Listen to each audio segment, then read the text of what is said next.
Merci beaucoup.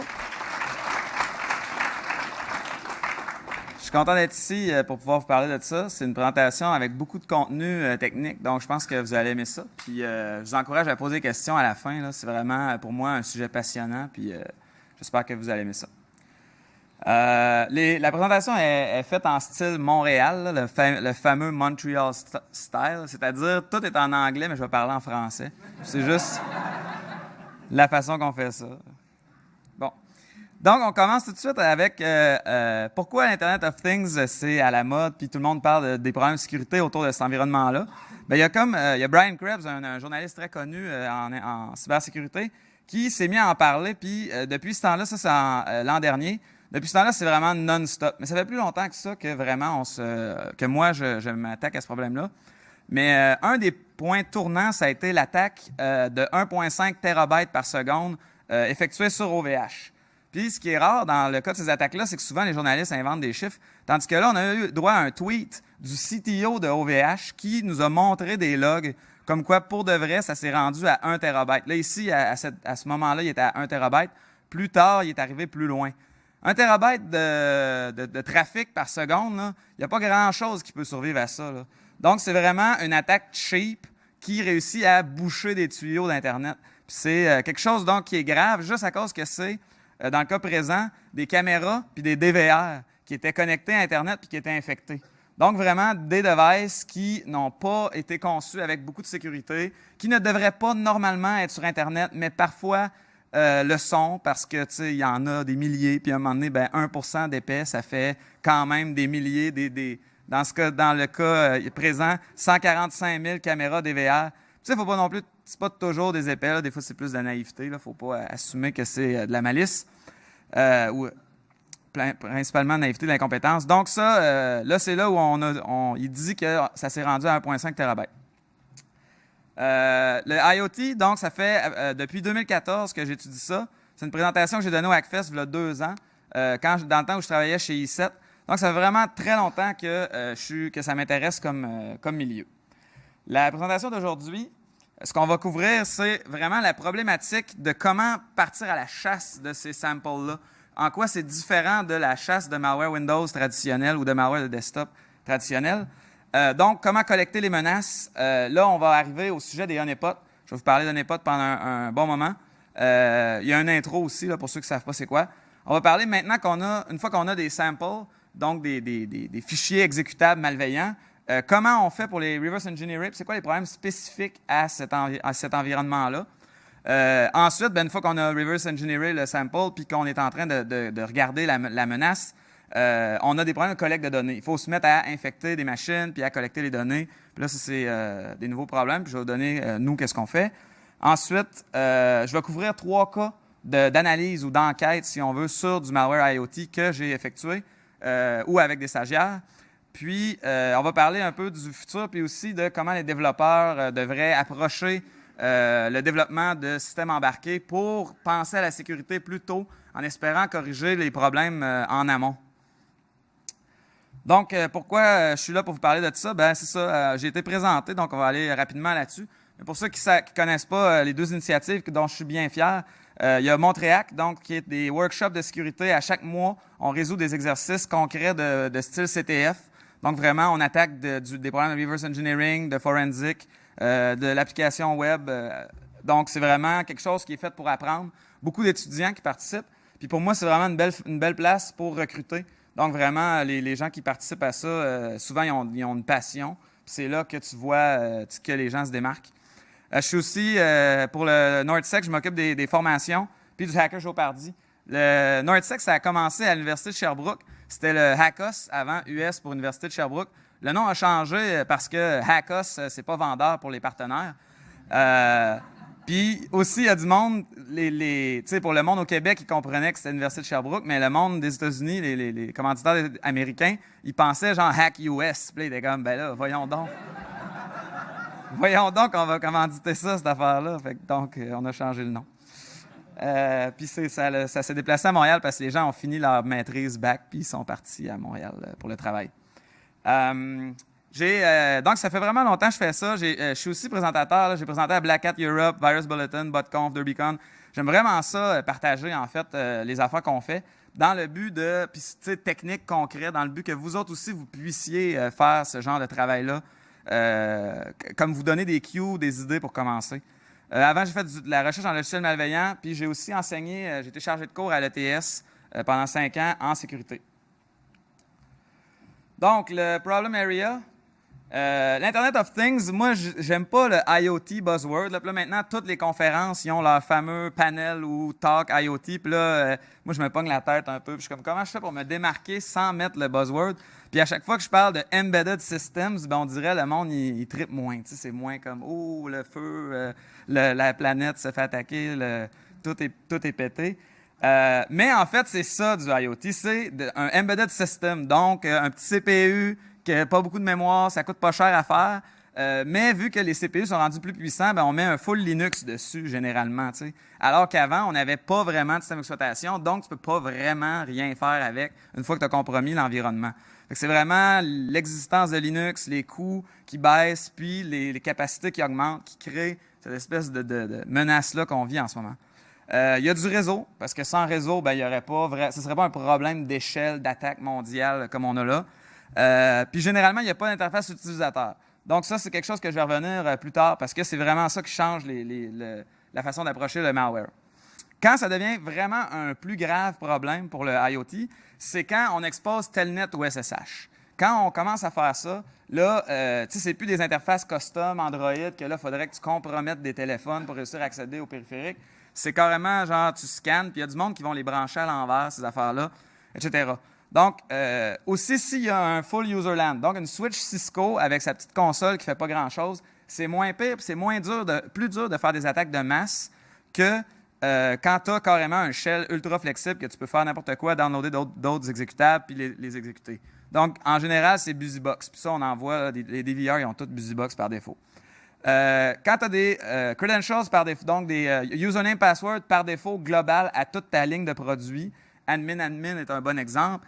Ça, c'est un problème parce que ça devient facile de juste scanner Internet au complet puis prier qu'on va tomber sur des admin exposés. Il y a des recommandations plus tard qui vont venir là, reliées à ça. Ça peut être directement branché sur l'Internet ou ça peut être branché à l'envers. Ça va arriver. T'sais, comme un routeur, normalement, Telnet n'est pas à l'externe, mais si tu le branches à l'envers, il l'est. Mais là, toi, si tu ne sais pas trop comment ça marche, souvent, tu le branches à l'envers. Donc, on voit une certaine classe de périphériques qui sont carrément, ne devraient pas être sur Internet, mais la personne ne sait pas que c'est sur Internet. Puis aussi, tout ce qui a un bénéfice à être plugué sur Internet. Donc, les caméras IP, c'est un bon exemple. C'est pour ça qu'il y en a beaucoup d'exposés. C'est que les gens, ils se disent « Ah, mais là, moi, ma caméra IP à moi, je veux pouvoir surveiller mon bébé de quand je suis dans un bar. Je vais la mettre sur Internet. » Fait que là, tu sais, mais qui va tomber sur la mienne? Voyons donc, il y a peu de chance. Puis là, tu combines ça avec une vulnérabilité logicielle ou admin sur Telnet, puis tu as un autre device qui va se faire infecter. Donc, pas d'interface utilisateur. Donc, soit l'interface est web ou mobile, ou il n'y a pas d'interface du tout, comme, mettons, un light bulb, que là, c'est par une application web que tu le contrôles. C'est ça que je veux dire par pas d'interface utilisateur. Le problème de ça, c'est qu'on ne peut pas faire d'investigation si on n'a pas une interface utilisateur sur le périphérique. Si le malware est capable de nous mentir, donc si on a aux mêmes privilèges que le logiciel malveillant, il peut toujours nous moquer, nous mentir. Donc, c'est vraiment un des fondements vraiment différents par rapport au logiciel traditionnel sur les desktops. On fait ça dans des machines virtuelles. Donc, on est à un niveau de privilège plus élevé, puis on peut s'assurer ou même patcher le malware pour l'étudier. Aussi, ça veut dire qu'il n'y a pas un écosystème de third-party software. Tu sais, c'est vraiment rare que tu vois ton routeur avec un écosystème de plugins, puis donc un antivirus. Bon, je sais que les antivirus, c'est comme un love-hate relationship en ce moment là, avec les antivirus et l'industrie, mais ça reste que c'est la façon où on collecte du malware sur Windows, Mac puis Linux desktop depuis 10 ans. Donc, les antivirus vont ramasser des trucs qu'ils vont considérer des near miss, des choses proches de ce qu'on veut trouver. Puis là, les analystes vont les analyser, puis c'est comme ça qu'on pogne les tendances, puis les nouvelles familles de malware, etc. Donc, c'est vraiment un truc important pour collecter puis être proactif sur la bataille. Donc, s'il n'y en a pas sur le IoT, ben là, on est un petit peu plus dans le néant. C'est une des problématiques. Donc, c'est différent, comme vous avez compris, dans le fond. Là, en mobile desktop, on amène les samples vers nous par nos actions, en cliquant, en faisant des choses. Tandis qu'en IoT, ben, on a quelque chose chez nous qui se fait, lui, attaquer directement. Puis nous, on ne s'en rend pas compte qu'il est attaqué. On ne s'en rend pas compte que notre caméra IP a fait des attaques de DDoS sur OVH à 10 MS/s. Tant que notre Internet n'est pas trop lent. Puis si c'est lent, ce qu'on fait, on reboot notre routeur. La menace disparaît parce que c'est rare qu'il y ait de la persistance, parce que c'est difficile à faire. Mais la menace disparaît, mais la source, le vecteur d'attaque initial, c'est-à-dire, disons, admin sur votre telnet, il n'a pas disparu. Donc, c'est juste une question d'heures ou de minutes avant qu'il y ait quelque chose d'autre qui retombe dessus. Mais vous, entre-temps, Internet fonctionnait bien. Donc, il n'y a pas... on est comme aveugle, dans le fond, face à ce problème-là. Mais là, vous avez compris, un des premiers problèmes, c'est d'avoir accès aux fichiers binaires, dans le fond, au malware lui-même. Donc, c'est quoi les façons qu'on peut faire pour essayer d'avoir accès? Bon, on peut toujours souder des pins sur notre truc pour avoir un accès console ou JTAG, puis commencer à faire des investigations directement là, sur le hardware. Mais comme on peut s'en douter, ça prend premièrement le hardware. Il faut qu'on se fasse attaquer chez nous ou à notre lab au travail, puis ça ne scale pas. C'est vraiment un truc à la main, un par un, donc c'est vraiment quelque chose de compliqué. Ça ne marche pas non plus sur les devices durcis, hardened, là, si vous me permettez l'expression. Donc, par exemple, les ATM. Un ATM, tout est coulé dans l'époxy pour pas que tu puisses justement faire ce genre d'attaque-là. Donc, une autre façon, c'est de demander gentiment pour des fichiers. Sauf que là, ça te prend quelqu'un qui a fait l'attaque du niveau soudure. Le monde, ils ne se rendent pas compte non plus qu'ils sont infectés. Donc, moi, à la fin des présentations, je dis tout le temps, envoyez-moi des virus à mon email. Je donne, vous allez voir. Mais là, pour le IoT, je n'ai jamais reçu. J'ai déjà reçu un routeur. Quelqu'un m'a envoyé un routeur, puis il a dit, je pense qu'il est infecté. Puis finalement, c'était un Motorola, puis j'ai vraiment eu de la misère à essayer d'y accéder. Je l'ai encore sur une tablette chez nous, puis le gars, je pense qu'il m'a oublié. Là, fait que... Un jour, je vais finir cette enquête-là, mais il ne m'achale pas, fait que c'est correct. Donc, c'est ça, ça demande des connaissances spécialisées, puis ça aussi, donc, on a un problème d'échelle. Ensuite, on peut trouver des routeurs. Donc, si on scanne Internet pour Telnet SSH, puis qu'on réutilise le même chemin que le malware, ça pourrait fonctionner. Sauf que là, encore une fois, on peut attaquer d'autres chercheurs en sécurité que là, on est sur un système qui n'existe pas, puis là, on se demande qu'est-ce qui se passe, puis on perd notre temps. Ou on peut se faire mentir. Donc, le malware peut réussir à se cacher avec Telnet puis SSH. J'ai fait de l'analyse de malware côté serveur, puis le malware sophistiqué va hooker dans SSH toutes dans le fond, votre terminal, à partir de là, il va avoir une vue différente du file system qui va cacher les fichiers reliés au malware. Donc ça, c'est toujours essayer d'être à un niveau de privilège différent que le malware qu'on essaie d'investiguer. Puis il y a aussi un petit truc, c'est illégal. C'est scanner sur Internet, chercher de collecter des fichiers sur des trucs déjà compromis. On réutilise un chemin qui a déjà été, qui est en fait carrément illégal. Sinon, on peut chasser sur VirusTotal. Donc, VirusTotal est un endroit où il y a beaucoup de logiciels malveillants collectés. On peut regarder là. Mais c'est bien difficile. Moi, j'ai des règles qui sont là, puis je trouve quasiment rien, ou je trouve toujours la même affaire. Puis c'est des milliers de hits de la même affaire, donc c'est vraiment pas super utile. Donc ça n'a pas marché non plus. Donc, qu'est-ce qu'on fait, nous, maintenant? On simule des systèmes embarqués qu'on expose sur Internet, puis on attend de se faire attaquer. Ça, c'est en gros un honeypot. Le honeypot, c'est un problème compliqué, par exemple. Il y a comme des petites choses à savoir. Donc, la définition, c'est un système qui attire l'attaquant, donc un pot de miel, un Winnie the Pooh, genre... Là. On voit un peu l'analogie qui est faite ici. Puis, dans le fond, ce que ça fait, c'est que ça nous permet de collecter des tactiques. Ils appellent ça des TTPs, là, Tools, Tactics and Procedures, dans le milieu de l'intelligence. Puis, on voit, dans le fond, OK, il roule telle commande pour essayer de déterminer qu'est-ce qui se passe sur la machine. Il identifie l'architecture, disons ARM, par exemple, de la cible, puis ensuite, il va copier un fichier d'une façon X qu'on essaie de trouver c'est quoi, puis après ça, exécuter le malware, puis là, on peut collecter le malware à ce moment-là, etc. Donc, des honeypots, il y en a plusieurs, donc il faut choisir qu'est-ce qu'on veut comme approche. En gros, on peut y aller avec hardware, software, il y a différents trade-offs à faire. On peut aussi y aller avec low interaction, high interaction. Là, mes slides ne parlent pas de ça, mais je vais prendre le temps de vous l'expliquer, puisque vous ne devez pas être familier avec ça. Mais donc, hardware, il faut le maintenir, puis on a des problèmes géographiques. Moi, je voulais être partout, je voulais être en Russie, je voulais être au Brésil. Donc, je voulais voir s'il y avait des attaques différentes dans ces pays-là, s'il y avait des trucs géographiques.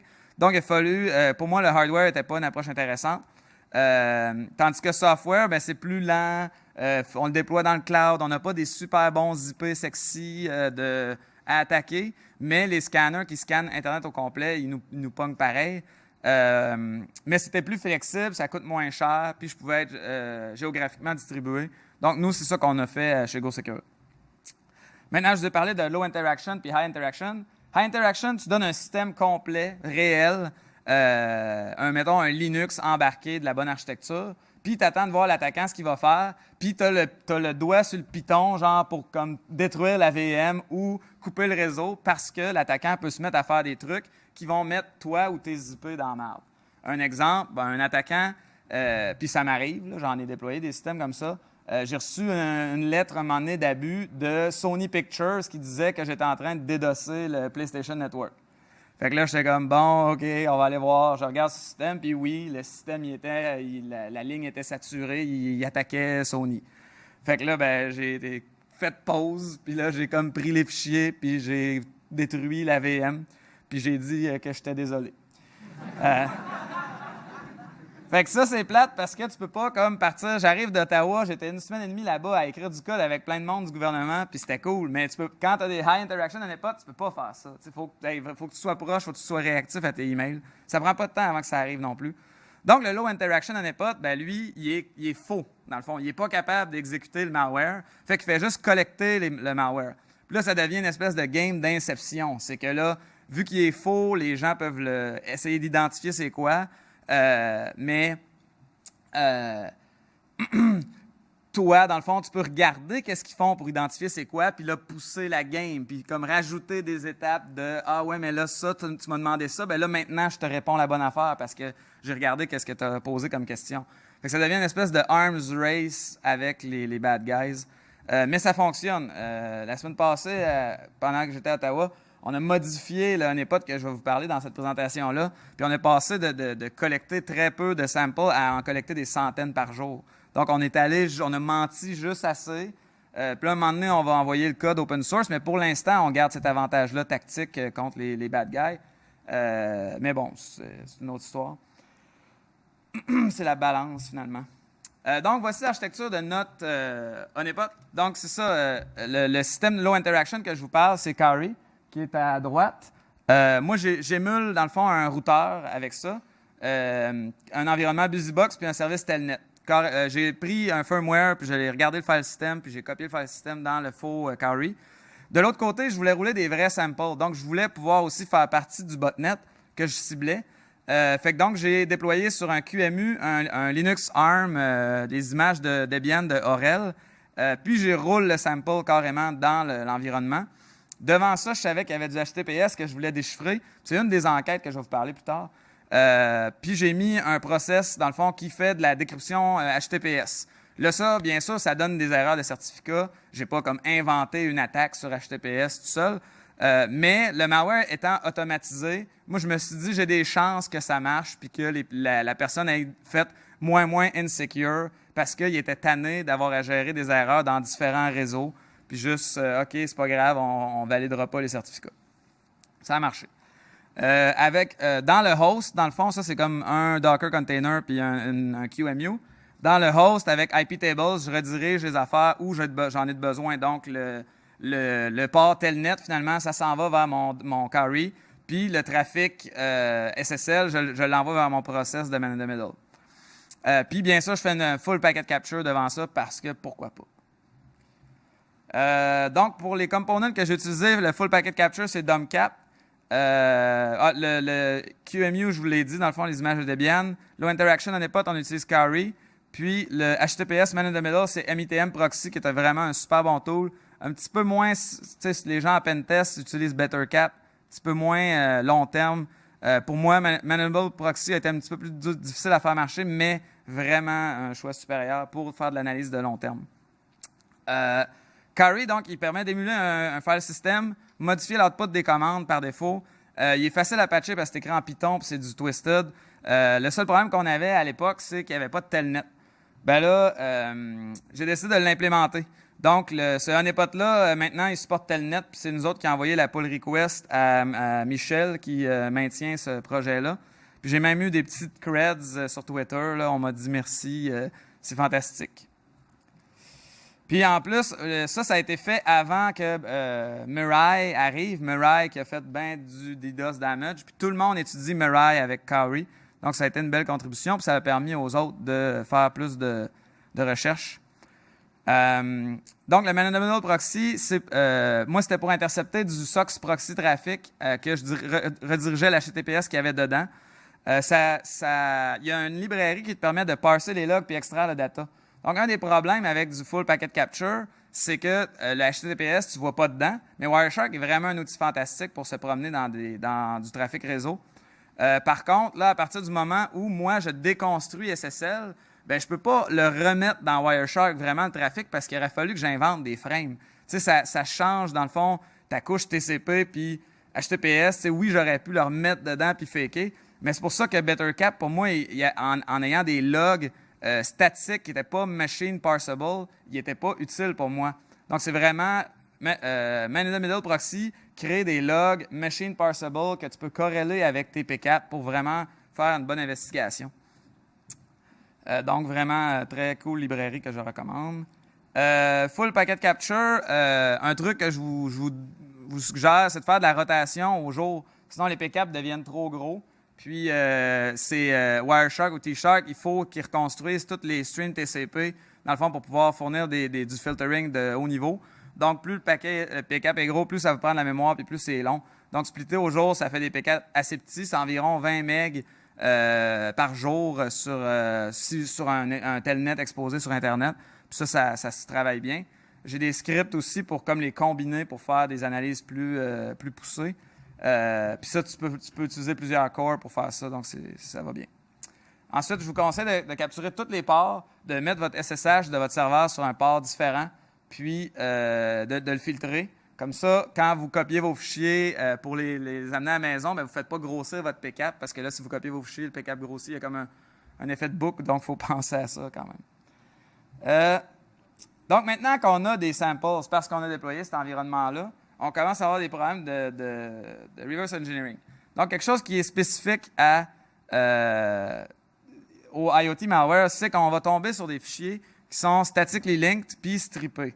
Donc, statically linked, ce que ça veut dire, c'est que toutes tes dépendances sont carrément mises dans ton binaire. Sur Linux, on voit ça souvent, bien, pas souvent sur les desktops parce que le monde aime beaucoup le concept de librairie loadée. Mais sur les systèmes embarqués, c'est parce qu'il y a moins de moving pieces. Tu sacs tout dans le programme, tu t'assures d'avoir assez de place sur ta flash pour que ça fonctionne. Puis là, ton Linux, dans le fond, est ABI compatible depuis le début des temps. Donc, il y a très peu de chances, as long as c'est Linux, ça va rouler ton malware dessus. Donc, c'est pour ça que c'est l'approche que les bad guys utilisent pour du malware Linux. Puis stripper, ça veut dire on enlève les symboles de debug. Donc ça rend le reverse engineering vraiment compliqué à faire. Donc, il n'y a pas d'import, ça veut dire tout le code il est pogné ensemble d'un pain du code que l'auteur de logiciel malveillant a écrit jusqu'au code des syscall kernel. Donc, ta libc est là-dedans. C'est vraiment pas comme ça que ça marche dans l'univers Windows. Tu as tout le temps comme une espèce de scheme entre les deux. Mais en Linux, c'est vraiment, ça descend jusqu'au syscall. Puis ça, c'est vraiment pénible parce que les syscall sont super low level. Un exemple, pour afficher sur un terminal, il y a juste un syscall, puis c'est puts. Il n'y a pas un printf, il n'y a pas des affaires plus high level. Tout ça est fourni par la libc. Donc, c'est vraiment tough. Puis le désassembleur, il n'y en a pas pour toutes les plateformes, comme par exemple MIPS n'a pas de désassembleur. ARM, ben, il y en a un, mais c'est IDA Pro, puis ça coûte 4000 pièces pour avoir les désassembleurs. Donc, c'est vraiment compliqué. Juste pour donner un exemple, dans le fond, là, d'un malware, ça, c'est Linux Moose, la quantité de reverse engineering qu'on a à faire. Ben là, ici, on peut voir dans le screenshot, ça, c'est toutes les fonctions qu'il va falloir reverse engineer puis comprendre qu'est-ce qui se passe, OK? Il y a juste le start qui est identifié. Puis là, on voit 33 lignes sur 503. Fait qu'il y a 500 subs de surface d'attaque à checker. Puis en plus, c'est pas du code super facile à analyser. Je vais vous montrer la famille des calls de printf, justement, parce qu'à un moment donné, si le malware print, il faut comprendre que c'est printf, mais combien de fonctions il faut driller avant d'arriver au syscall? Bien, ça, c'est la famille de printf. Donc, on peut voir snprintf, sprintf, vfprintf, appelle tout un moment donné, underscore vprintf, underscore internal, qui est un truc de la libc. OK? Si on extrapole ça puis on regarde toutes les dépendances autour du nœud central, on arrive avec un graphe comme ça, puis là, on ne voit même pas la fin de toutes les lignes. Ça, c'est la vue par proximité. Donc, c'est même pas l'assembleur encore. Là, c'est juste les dépendances en termes de données, puis les jumps, puis les calls. Puis là, si on va deeper, puis qu'on regarde juste vprintf, ça, c'est la fonction centrale. Puis tout ça, c'est tout comme des lignes d'assembleur. Chaque petit bloc a comme plusieurs lignes d'assembleur qu'il faut que tu comprennes vraiment, que tu traques dans ton cerveau, puis que tu suives l'état. Donc, de faire ça en reverse engineering statique, c'est juste herculéen comme task. Fait que là, on s'est rendu compte que notre approche de reverse engineer tout jusqu'au syscall ou de remonter des syscalls pour essayer de faire les fonctions high level, ça ne marchait pas. En plus, l'écosystème rend ça encore plus difficile. On n'est pas capable vraiment de développer des réflexes parce que GCC puis la libc changent tout le temps. Il y a tout le temps les nouveaux releases, puis le malware est compilé souvent sur différentes versions. Puis ils vont changer leur façon qu'ils vont générer du code assembleur. Il n'y a pas beaucoup de librairies, de flood signature dans IDA. Donc, généralement, IDA n'est pas capable d'identifier rien pour toi. Tandis que sur Windows, il y a plein de signatures. Tu as beaucoup de signatures de méthodes qui sont implémentées. Puis en plus, il y a dans le système embarqué plusieurs librairies en C. Donc, il y a MusiLibc, EGLibc, glibc, Muscle, qui sont toutes des librairies utilisées. Donc, nous, au début, on avait fait un IDA script qui m'appelle les syscalls, mais ça devenait juste débile. Puis j'ai passé comme 3-4 semaines avec cette approche-là sur un sample en particulier, puis j'avais toujours rien de high level de trouver.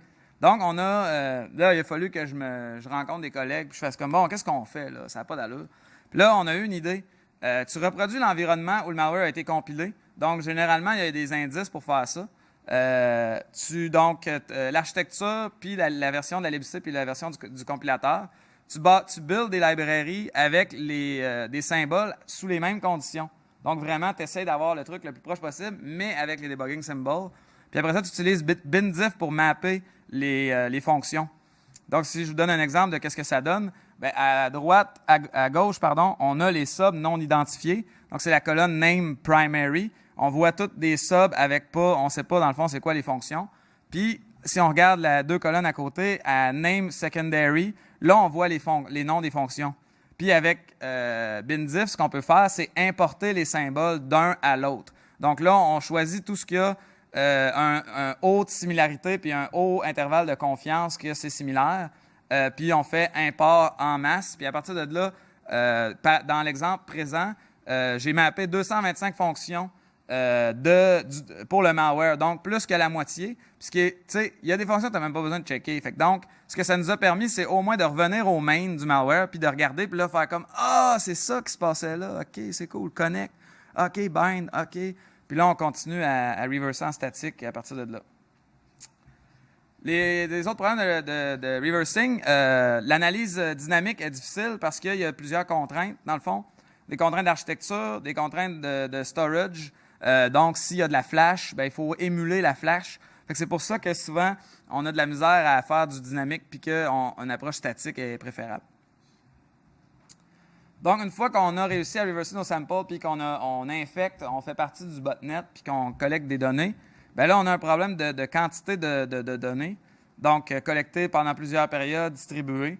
Je vais vous donner rapidement la solution.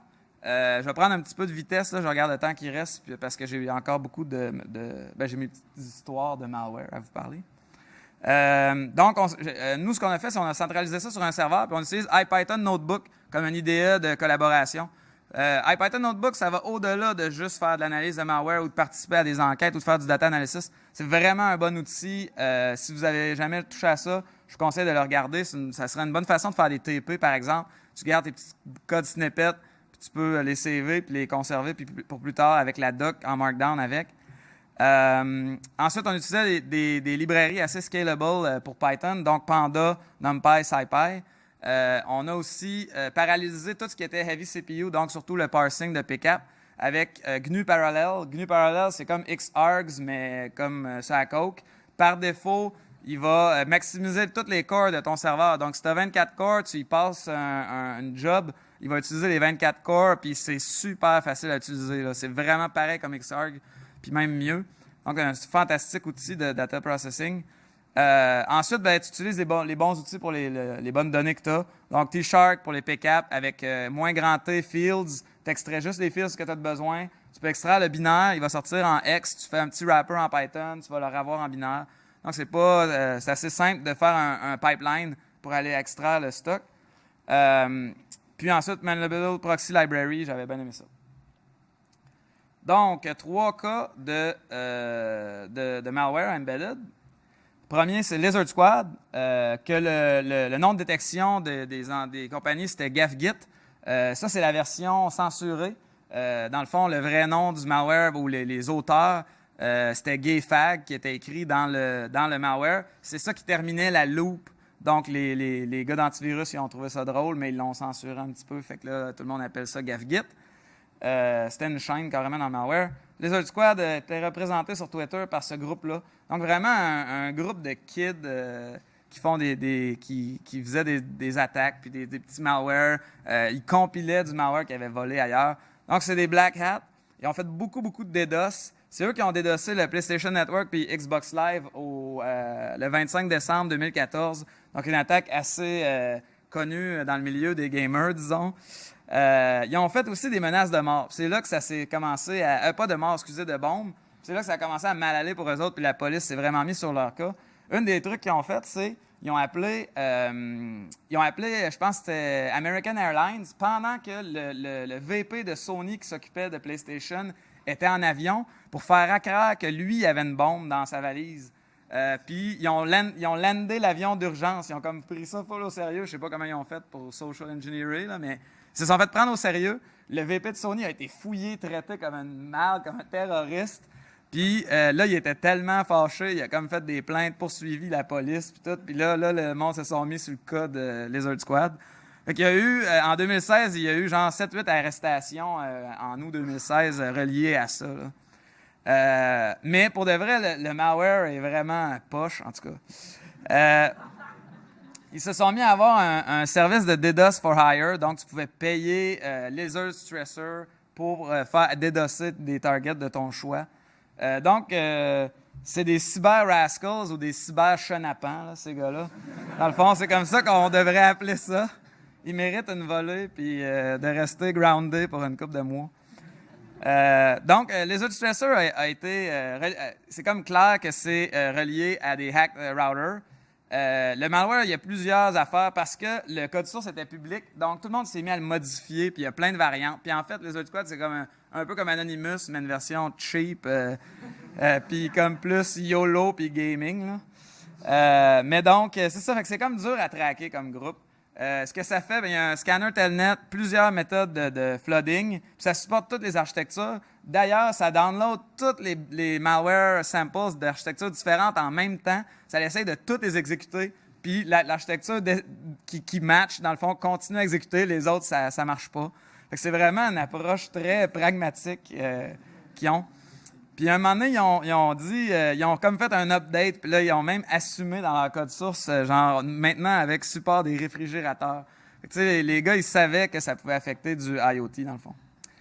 Ils ont plusieurs attaques vecteurs, donc Shell Shock, qui est une vulnérabilité dans Bash, qui a fait les manchettes il y a 2 ans, je crois, 2-3 ans. Brute Force SSH, puis Brute Force Telnet. c'est pas tous les malwares qui supportent toutes les techniques. C'est vraiment mélangeant à traquer. C'est un exemple des tentatives shell shock. C'est un peu petit, là. Moi, c'est plus gros. Mais en fait, là, c'est vraiment carrément la technique shell shock. Ça fait un wget, puis ça l'exécute, le script, après.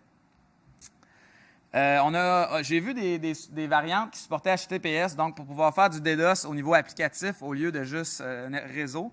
Puis aussi, certains qui avaient ils bypassaient la protection Cloudflare. Fait que si Cloudflare les bloquait, ils étaient capables de résoudre le challenge JavaScript. Cloudflare utilise un challenge JavaScript que, normalement, uniquement les browsers sont capables de résoudre. Puis eux, ils ont réimplémenté en C, dans le fond, un solver pour le challenge JavaScript. Là, moi, je suis plus sûr que c'est Lizard Squad à ce stade-ci, là, parce que ça semble trop compliqué pour le groupe. Mais ça reste des trucs qu'on a trouvés reliés à ça. Donc, voici là, le code qui fait ça, en gros. Donc, sophistiqué, je ne sais pas, parce que les autres Stressor Database a été leaké, donc un SQL injection, ils ont leaké la database, tout était en plain text. Les mots de passe de tout le monde dans ce service-là. Fait que c'est ça. Ça fait dur des bouts. OK, je vais manquer de temps. On va... voici... on peut rentrer sur le IRC Command and Control. On peut voir les botmasters. On peut voir qui c'est qui target. Donc, c'est en fait pas très intéressant. Moose, c'est un botnet qui vend des followers sur Instagram, Twitter, YouTube et les réseaux sociaux. Donc, c'est lui que j'ai étudié avec l'architecture que je vous ai parlé. Dans le fond, on a publié, j'en ai parlé pendant que j'étais chez i7 en 2015 de ce malware-là. Puis après, on a fait, dans le fond, l'attaque pour essayer de comprendre qui achète les followers, peut-être trouver le vendeur, tout ça. Fait que ça a été comme un projet de plusieurs années, mais que j'ai terminé chez GoSecure, dans le fond, mais en partenariat avec i7.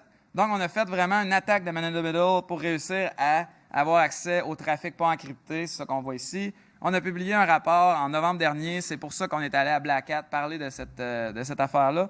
Puis, rapidement, nos trouvailles se regroupaient en plusieurs catégories. Donc, Stealthy, ils s'adaptent constamment parce que ça fait 3 fois que je les take down, puis à chaque fois, ils reviennent, puis le malware a changé.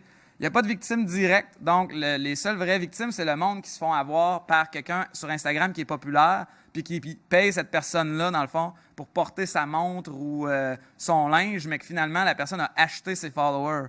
Donc, ça coûte, je ne sais pas, je pense que c'est 17$ pour 1000 followers, quelque chose de même qu'on avait trouvé. C'est dans notre rapport. Ils peuvent hiding in plain sight. Donc, ceux qui opèrent ce botnet-là, probablement qu'ils font des impôts, puis qui écrivent social media interaction, ou tu sais, je suis dans les médias sociaux. Tout le monde va les croire. Ah oui, il y a de l'argent à faire des médias sociaux, c'est sûr. Mais finalement, ils opèrent un botnet, tu sais, ce qui est illégal. Mais la police, elle s'en fout. Je suis allé voir la police, je suis allé voir Instagram. Tout le monde s'en fout parce qu'il y a toujours un bigger fish to fry, c'est-à-dire les ransomware, les affaires que ça fait mal au monde. T'sais. Là, vu qu'il n'y a pas de victimes ou des victimes très, très juste par effet secondaire, on a bien de la misère à attirer de l'attention avec cette botnet-là. Puis, il y a un haut potentiel de profitabilité. Donc, on a fait des analyses préliminaires, puis on s'est rendu compte que c'était payant. Mais là, depuis, on a trouvé qu'il y avait un réseau de revendeurs. Donc, il y a plusieurs niveaux. Fait que là, ça coupe le cash, dans le fond. Là, ça ne va pas tout à la même personne. Mais quand même, on parlait de 100, tu sais, avec genre 10 000 infections ou 20 000 infections, disons, là, puis c'est des chiffres très conservateurs, tu étais capable de générer, avec les données de nos honeypots, environ 260 000 $ US par mois de revenus. Donc, tu sais, même si tu splits ça à plusieurs, c'est mieux qu'une paye de software engineer. À moins que tu sois Mark Zuckerberg. Dernière petite enquête à regarder. Il me reste 6 minutes. Il faut que je parle de comment régler les problèmes aussi. Chaos. Donc, Chaos, je vais aller plus vite parce qu'il y a beaucoup de stock aussi technique, mais bon, je veux vraiment vous parler de comment régler les problèmes. Donc, le Chaos, il fait du SSH Brute Force via des IP de Tor. Donc, il utilise Tor pour scanner Internet. Il y a une espèce de... Ça, c'est sa petite tactique pour se cacher là, ou détecter si c'est un honeypot. Il y a un backdoor en raw socket. C'est quand même assez intéressant parce que ça marche sur tous les ports. Puis c'est plus stealthy. Tu ne vois pas ça sur un netstat si tu regardes, si tu essaies d'inspecter ta machine. Donc, quelque chose que je n'avais jamais vu avant. Il y a tout son connect back shell est chiffré. Donc, avec du AES puis des clés générées aléatoirement. Donc, quand même bien fait. Il y a aussi du HMAC, donc de l'intégrité, des integrity checking sur chaque paquet. Donc, vraiment, un backdoor assez intéressant en soi. Est-ce que c'est bon? Ben non, pas vraiment. Mais tu sais, c'est bon parce que c'est pas connu. Mais tu sais, HTTPS ou SSH est mieux. Fait que là, ben, il faut que, tu sais, ces opérateurs-là ont fait juste ce qu'ils avaient de besoin pour pas être en clair d'un P4. Comme ça, les sysadmins qui n'ont pas le temps de reverser des protocoles ne peuvent pas détecter qu'est-ce qui se passe avec Chaos. Mais ça reste que le pre-shared key est sent en plain text. Donc, si tu captures ça, tu serais capable d'écrire un logiciel qui pourrait tout décrypter les communications par après. On va faire un blog post là-dessus. Là, je dis early next week, mais peut-être que ça ne sera pas next week. Il faut que je scanne l'Internet au complet avant pour identifier tout le monde qui est infecté. À cause que c'est un connect back, je peux le faire. C'est juste que là, j'ai essayé de le faire une couple de fois, puis à chaque fois, j'ai des problèmes de scalability différents. Mais puis là, ça fait 2 semaines que j'étais occupé. Mais d'après moi, d'ici quelques semaines, ça devrait sortir, puis on va avoir un vrai compte nombre de machines infectées sur Internet.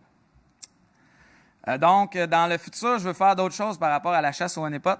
J'aimerais ça collecter des stage 2. Donc, je commence à voir dans mes honeypots des droppers. Ça veut dire un petit bout d'assembleur, donc compilé, là, ils ne mettent pas de l'assembleur direct, mais un exécutable, dans le fond, mais écrit en assembleur à la main, que sa seule job, c'est d'aller chercher le prochain niveau de malware. Bien, ça, mon honeypot, il collecte le dropper, mais pas le stage 2. Donc, ça, c'est en Windows, ils font ça depuis des années, les gars, justement parce que ça bypass les systèmes de collection de malware. Donc, je veux faire la même chose. J'aimerais ça émuler des devices différents. Une Smart TV, ça serait drôle de voir qu'est-ce qui se passe avec ça. Y a-t-il des attaques sur les micros ou la caméra, ces affaires-là? Puis donc, travailler sur le fingerprinting. J'ai un blog post qui s'en vient aussi, d'ailleurs, comment émuler des devices avec Kari. Pour le data analysis, je veux déployer un Elasticsearch, Logstash, Kibana. Donc, ceux qui sont en software engineer, ça doit être très des buzzwords à la mode. Là. Vous êtes chanceux d'avoir le temps à l'école d'apprendre ça parce que c'est compliqué. Pour les PCAP, il y a Moloch de AOL qu'on pourrait utiliser. Puis j'aimerais ça aussi utiliser plus le Parallelization API de IPython. Pour le reverse engineering, j'aimerais ça faire un build system qui va bâtir des float signatures automatiques. Donc, faire comme une loop autour de toutes les librairies en C, loop autour de toutes les versions majeures de compiler, générer des signatures, puis sûrement me rendre compte que ça n'en fait même trop. Donc, pour régler le problème, ceux qui fabriquent des devices, arrêtez d'utiliser des default credentials, puis utiliser des credentials par device. Moi, ce qui me fascine de tout ça, c'est pour ceux qui fabriquent des routeurs, ils le font déjà pour le SSID, puis le mot de passe du SSID. Tu sais, avant, c'était statique, puis là, tout le monde se connectait chez tout le monde. Puis là, ils se sont mis à faire des SSID puis des passwords différents. Mais, non, admin, on va laisser la même affaire statique, tu sais. Puis, ce que tu pourrais faire, au lieu, là, ils disent, ouais, mais là, nos manuels avec le mot de passe dedans sera plus bon. Mais ce que tu fais, c'est que tu colles un sticker sur le device avec le mot de passe dessus. Si la personne, je veux dire, le modèle d'attaque, c'est pas quelqu'un qui est capable de lire ton routeur. Si quelqu'un est capable de lire ton mot de passe sur ton routeur, il peut attaquer ton ordi qui est dans la pièce d'à côté. Tu sais, je veux dire, c'est pas... Le modèle d'attaque, le threat model fait aucun sens de leur point de vue, mais ça, je pense que c'est en train de changer. Là. Pour de vrai, ça fait 3-4 ans que je peux acheter un routeur, puis il me semble que ça a de l'allure maintenant. De ne pas exposer des General Purpose Management Port, dont Telnet et SSH par défaut. Ce que tu peux faire, c'est tu peux mettre un bouton sur ton truc, un bouton, là, pas un écran, un UI ou quelque chose qui coûte cher à faire. Un bouton, puis ça l'active Telnet ou SSH pour 5 minutes. Tu sais, ça serait pas trop compliqué à faire.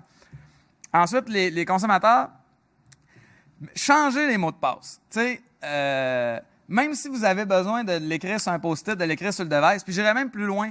Moi, à cette heure, quand je me connecte chez le réseau de quelqu'un, d'un ami, je vais tout le temps à 192, 168, 11 ou 01, whatever, c'est quoi le gateway. Je vais regarder, j'essaye admin ou j'essaye admin link 6. Puis si jamais je réussis à rentrer dedans, ben je change le mot de passe. Moi, je le change.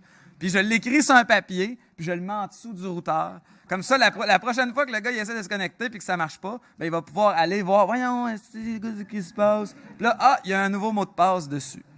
Bon. C'est peut-être pas la bonne façon, là, mais j'ai une démo. Donc, voici la démo. Un post-it avec comment se connecter, puis le nouveau password. Bon, là, c'est pas un super password, mais c'est pas dans les listes de malware que j'ai vues. Mais, tu sais, vous voyez le concept. Ensuite, pour les développeurs, ceux qui vont, les futurs créateurs de devices IoT de demain, il faut avoir un hacker mindset quand on développe des nouvelles features. Donc, tout ce qui est... le problème, c'est quand il y en a des dizaines de milliers ensemble. C'est là que ça commence à être problématique. Donc, il faut penser à ça depuis le début, la scalability des attaques. Tu sais, si vous dites « Ah, on va mettre un mot de passe, puis ça va être basé sur la MAC adresse, mais sans faire de hashage ou de trucs qui va vraiment exploser les combinaisons », ben les gars, ils vont juste essayer ce mot de passe-là sur Internet, puis un moment donné, ils vont tomber sur un qu'il y a le même petit truc dedans. Ou tu sais, si c'est dérivé avec une autre affaire que tu peux avoir sur le port HTTP, c'est pas non plus une bonne approche. Il faut vraiment penser à la scalability des attaques, puis d'utiliser aussi le physical access. Quelqu'un qui troubleshoot son device va... Là, si vous êtes Cisco ou Juniper, mon Dieu, faites pas ça là, pour du Big Iron Network. Mais pour des affaires de consommateurs réguliers, vraiment penser à pourquoi on n'utiliserait pas le physical access ici pour rendre ça plus résistant à des attaqueurs remote. Donc, les takeaways, IoT, c'est insécure, mais ça peut être réglé pour les problèmes du malware que moi, je vois à tous les jours qui fait juste du dommage inutile, des attaques stupides. Donc, on peut régler ces problèmes-là. Puis, il faut continuer à analyser les samples parce que ça devient de plus en plus sophistiqué. Avant, presque tout avait les debug symbols puis étaient pas packés. Puis là, maintenant, tous les samples que j'ai collectés la semaine passée, ils étaient packés. Fait que là, ça veut dire que ça rend la job plus difficile pour nous autres. Donc, c'est vraiment... il faut voir qu'est-ce qui s'en vient, puis il faut être proactif dans cette menace-là, surtout les fabricants, puis ceux qui développent les périphériques de demain. Donc, merci à tout le monde. Voici des endroits où vous pouvez me trouver. Là, GitHub, je suis un gros fan d'open source, donc beaucoup de choses sur GitHub, soit de la compagnie ou soit le personnel. Mon PGP key, si jamais vous voulez m'envoyer des samples, vous le zippez avec un mot de passe infected, puis c'est comme le standard. Écrivez-le pas dans le courriel parce que des fois, ils sont capables d'essayer les mots qu'il y a dans le courriel pour se dézipper le truc chiffré. C'est ça. Merci beaucoup d'avoir assisté. En dernier, je vais avoir des stickers de NordSec. Je vais en mettre un paquet ici. Donc, si vous voulez un sticker de NordSec pour votre laptop, venez en prendre un. Puis là, je crois que c'est la période des questions.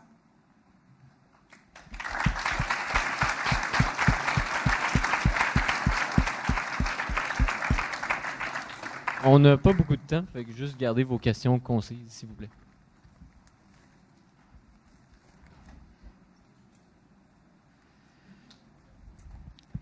Donc, au fond, tu dis qu'il faut avoir un tinkered hacking. Faut vraiment penser quand tu développes. Mais comment est-ce qu'on fait pour avoir, au fond, une idée générale sans forcément devenir un white hat, là? Est-ce qu'il y a moyen d'avoir une idée assez générale de c'est quoi les treats qu'il peut y avoir actuellement dans notre domaine de développement? Juste de voir une présentation comme celle-là, c'est sûr que ça peut aider, donc d'être actif dans les communautés, de participer à des trucs, des événements comme NordSec, disons, où on fait beaucoup. C'est sûr, c'est un capture de flag, c'est pas la réalité à 100%, mais c'est tellement inspiré de la réalité. Par exemple, cette année, on avait un ransomware pour Linux, OK, qu'on a écrit nous-mêmes. Tu sais, bien sûr, c'est dans un contexte où tu sais qu'il faut que tu fasses attention, mais il s'est ramassé sur VirusTotal, puis il y a eu des gars qui ont blogué, genre, ce ransomware-là, il est donc ben lame. Puis là, nous autres, on est obligés de leur dire, ouais, c'est parce que c'est un challenge de CTF, c'est pas un vrai malware, tu sais. Fait que donc, vous êtes exposé à des vraies réalités dans ces genres de compétitions-là, puis c'est une bonne façon de développer du talent. Mais sinon, la sécurité, ça devient tellement important qu'au moins d'avoir une personne par équipe de développement un petit peu plus au courant, donc qui suit un peu plus. Sinon, c'est sûr, il y a moyen d'aller vers des services professionnels. Nous autres, GoSecure, on offre des services professionnels de revue de code puis de ce genre de choses-là. Donc, c'est aussi, quand on commence à avoir assez de revenus puis que ça devient important, là, c'est là qu'il faut considérer aller à des compagnies spécialisées. Okay. Parfait, merci. Ça fait plaisir.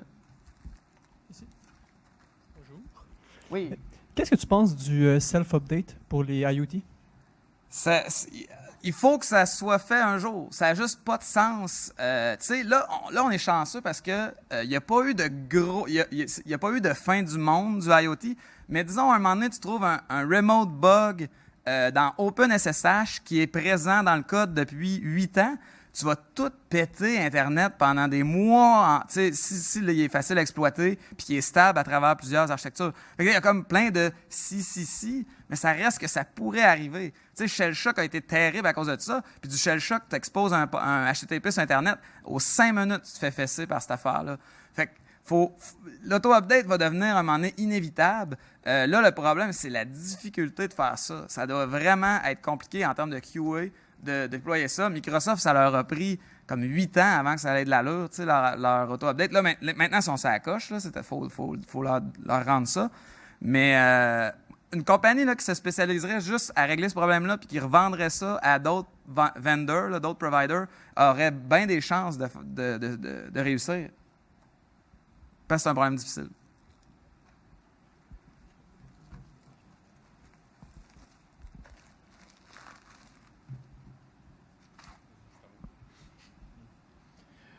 Tu parlais beaucoup les vulnérabilités étaient beaucoup en lien avec Telnet et SSH. Moi, pour certains produits comme une caméra, est-ce que c'est vraiment utile d'avoir ces services-là d'activer? Pourquoi les compagnies ils ont toujours la faveur d'activer ça par défaut? Parce que le système d'exploitation il est configuré en conséquence? Ou...